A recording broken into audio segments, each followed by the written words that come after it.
starting at the top of the sky, and I've actually got my board on a slight tilt as well. It sort of helps the paint to run down nicely.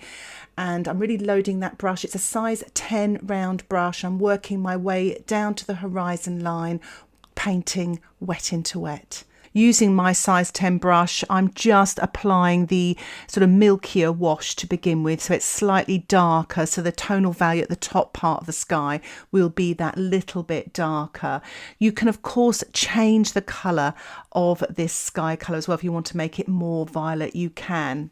I'm trying to make it quite dark because obviously I'm going to be lifting off the moon later using the bokeh technique. I'm going in now with the sort of more of the lighter violet colour, where I mixed a little bit of the cobalt violet light. You could add a little bit of pink to your violet.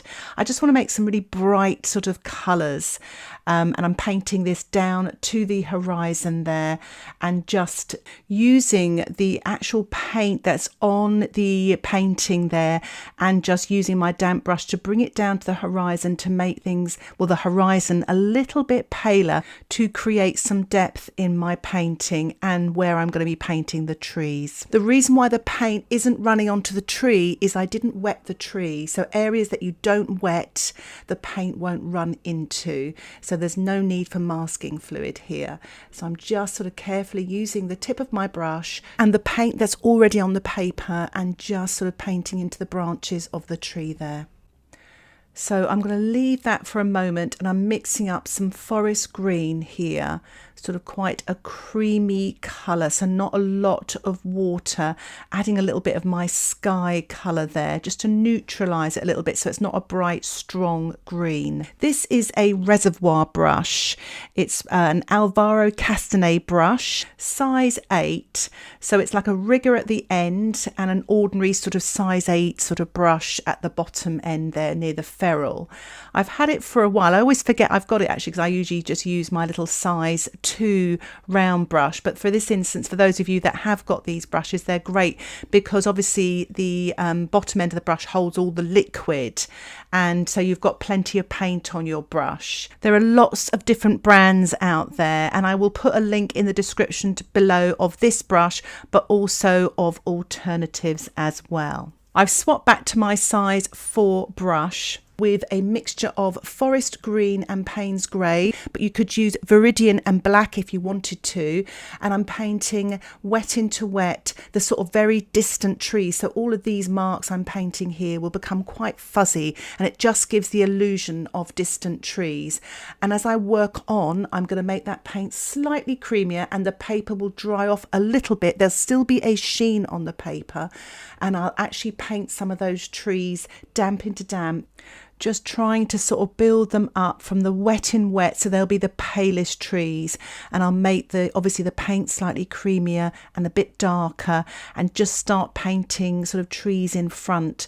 I'm using the size 4 brush now, working damp into damp and just drawing vertical lines, and this is the main trunk going through the tree, so these trees will come forward slightly, still in the distance, and some of these areas are a little bit wet into wet because they're slightly wetter in some places. What I'm doing is I'm using a little bit more of the forest green, and you could use some of the Paynes grey. I'm taking the excess off on my paper towel so the paint is not too wet, and I'm sort of just going across that vertical there so it looks like the foliage of the tree there. You may want to paint your trunks again if they disappear a little bit, but it's quite effective, and you can be quite bold here, making the actual colour a little bit darker and a little bit stronger there, and just go by your instincts here. If it bleeds too much, wait a bit longer, maybe make the paint a little bit creamy. I'm working here on the left hand side as well, and just sort of creating the look of these fir trees, keeping it sort of narrow at the top and getting slightly wider as you go towards the bottom there.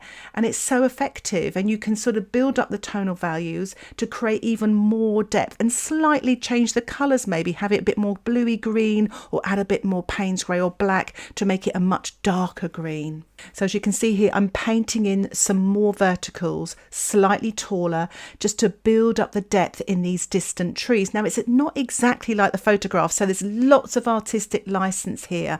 I'm actually giving a little bit more detail than what's in the photograph, sort of creating this look of a forest in the distance there. But it's quite a nice sort of counterbalance to the main large tree on the left there. So, and I'm actually enjoying it as well. If your painting is starting to dry, just make a final few marks, which is what I'm doing here. Just a final few darks. Don't overdo it. Remember, this is the distance and less is more. Because my paper is still slightly damp, I'm just painting in a few more trees. Couldn't resist. It's such a fun technique to do, and it's great practice. And what I would advise, especially if you're a beginner, do have a little practice of this before you start painting. So I'm going to allow my painting to dry. While it's drying, I thought I'd have a little practice using this bristle brush here to paint the tree. So I'm going to get my sketchbook out. So I'm drawing a vertical line with my size 4 brush with the dark sort of forest green colour, touch of Paynes grey, and I'm just stippling, just practicing. So I've dipped the brush into the paint there and just sort of getting a feel for the technique there. As I go towards the top, I'm using the side of the brush there just to create smaller marks, and as I go towards the bottom, I'm going to start sort of spreading out a little bit, making the foliage come out wider. It's almost like a sort of soft triangle, and just kind of varying the marks and the shapes there and just having fun. Now, I am using a watercolour sketchbook, so there is a little bit of tooth there on the paper. It's cold pressed. What I'm doing now is mixing up some darks, using a little bit of the Paynes grey and the green there. As you saw there, I took off the excess liquid on my paper towel, and I'm stippling and dabbing damp into damp with this dark here, so it kind of blends with that mid-tone, sort of dark to mid-tone green as well I painted first. So I'm just going to give you a close-up of that, and I'm quite pleased with it. It's quite a nice simple technique. Don't ask me why I turned this sideways. I just wanted to make it nice and straight, I think. So I'm just going to use my small size 4 brush here and stipple with the brush, and to create sort of marks and textures at the top there, sort of flicking with the point of the brush, just literally sort of very traditional sort of techniques here. And I quite like painting this way, and in fact in my main painting, my main demonstration, I use this at the top of the painting, and then I swapped to the bristle brush towards the sort of bottom, middle to bottom half here. But I'm using the belly of the size 4 brush here with a mixture of that forest green colour, so it's a mid to dark green colour, really sort of dabbing at the paper to create some texture. And as I go towards the bottom there, I've got some lovely dry brush effects there. I'm going to use a darker green now. You could actually even use violet with your green, burnt umber and Prussian blue to make a darker green, and paint damp into damp underneath the foliage. So leave some light foliage on top there and work your way down. Once the painting is dry, I'm using this size 4 brush and just painting the sort of the top of the tree here with just a thin line, and then start using this size 4 brush with a mixture of that forest green with the Paynes grey. But as I say, you can use a green and a black, or even use a blue and lots of blue with a touch of yellow to make a dark green. And I'm just painting wet on dry now some of the marks of the fir tree at the top here to create the lovely texture of those branches there. As you can see, I'm just literally stippling with my brush, and just say to yourself, less is more. Don't sort of try to do too much. I've now swapped to a bristle brush. I use this for oil painting, and I'm mixing the same 2 colours. I'm using my paper towel to dab off so there's not too much paint on the brush. But a bristle brush is quite nice because you can create textures. So I'm tapping onto the dry watercolour paper with this light greener colour. So I've added a little bit of phthalo green light to the forest green here. and it's quite a nice sort of lighter green colour, and I will then add a little bit more forest green and Paynes grey to paint on shadows later.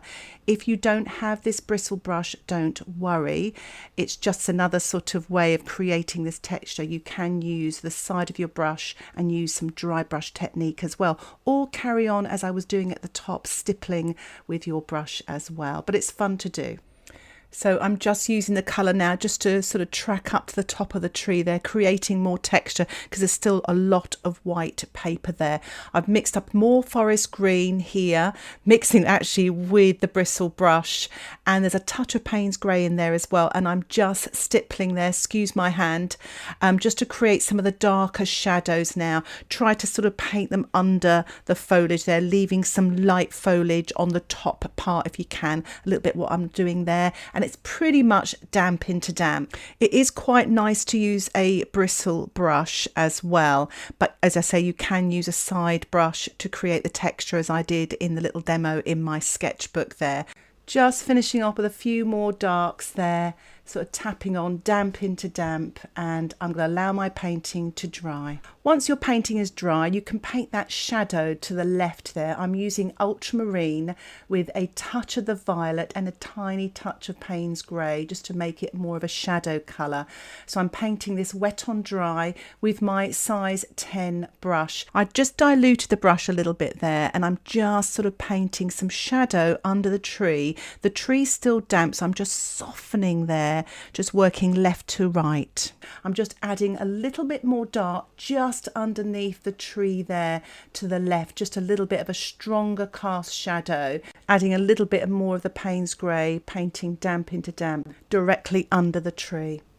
So I'm going to paint the footsteps that are actually in the photograph. I thought they were quite a nice sort of addition to the little painting here. So I've mixed up some ultramarine, tiny bit of violet in there, using the tip of my size 10 brush, working wet on dry, painting larger footprints and then getting slightly smaller and slightly paler as it goes off into the distance. I'm using a bouquet technique, using a circular stencil with a magic sponge. You can use an ordinary sponge. It's damp and it's clean, and I'm lifting off the paint there, just using this circle stencil as a guide. So there's a lovely moon in the sky here, just using my paper towel to lift off any more moisture on the moon. So I've actually included, this is not in the photograph, just a little cardinal bird. So I'm using my HB pencil and drawing a really simple shape. It's almost like a leaf shape there. I don't want to give too much information because it's so tiny. You don't have to put it in. I'm just using my size 6 brush now, painting wet on dry, some red, cadmium red, Winsor Red, any red will do, and it just gives your painting a little pop of colour. I think it's a good time to allow my painting to dry again. I've watered down some white gouache. I'm using my size 10 brush and I'm spattering white gouache onto the dried surface. I've watered down the gouache slightly. You may want to cover up other areas just in case you get this white paint on it, but it's good fun to do. Again, it's a good time to dry the painting. I'm using my size 6 brush here and just painting the snow on the branches here. Haven't watered down the white as much here. It's quite creamy. I really want it to stand out and look very Christmassy. You can actually paint the snow on the branches before you spatter as well. You can see there I'm taking off some of the excess paint on my paper towel so the paint's not too wet. I'm using the side of my brush and just sort of scrubbing to create texture as well. You can use the bristle brush to do this as well. It creates a lot more texture. Remember, don't have too much water in that gouache. And you can use the paint straight from the tube, especially if you're using the bristle brush. It's great fun. You could also use and stipple with a sponge as well, or even a scourer sponge with that lovely rough textured side, and just dip in. But always have a little practice before you do this, just to get the feel of it so you don't apply too much paint. I'm just trying to use the belly of the brush here, not the tip, just to create this lovely dry brush effect. And because it's quite textured watercolor paper. As you can see there, it's kind of creating some lovely textures. I'm working my way down top to bottom with this lovely sort of snow effect there. Still wiping off the excess moisture on my paper towel if you find it's getting a little bit too blobby, and try to keep plenty of the dark green paint showing through as well, so don't get too carried away. And I've decided to give the painting just one more little spatter, especially over the tree area. Any little blobs you don't like, just lift off with a paper towel. So I'm going to allow my painting to dry yet again, and I am removing the washi tape, and it's going to reveal a lovely white border for the card, which is quite nice to present your work this way as well. So as you can see, it's coming off really nicely there. And actually the tape looks quite festive as well. So here is the finished card. I'm really pleased with it. I really hope it inspires you to paint a Christmas card. This one was lovely and simple with lots of fun techniques as well. If you enjoyed this tutorial and you would like to support the content that I create here on YouTube, why not think about joining my Patreon membership? Details about the membership can be found in the description below. You'll get access to my exclusive tutorial and downloadable outline sketches. Thank you so much for watching. Happy painting. Bye for now.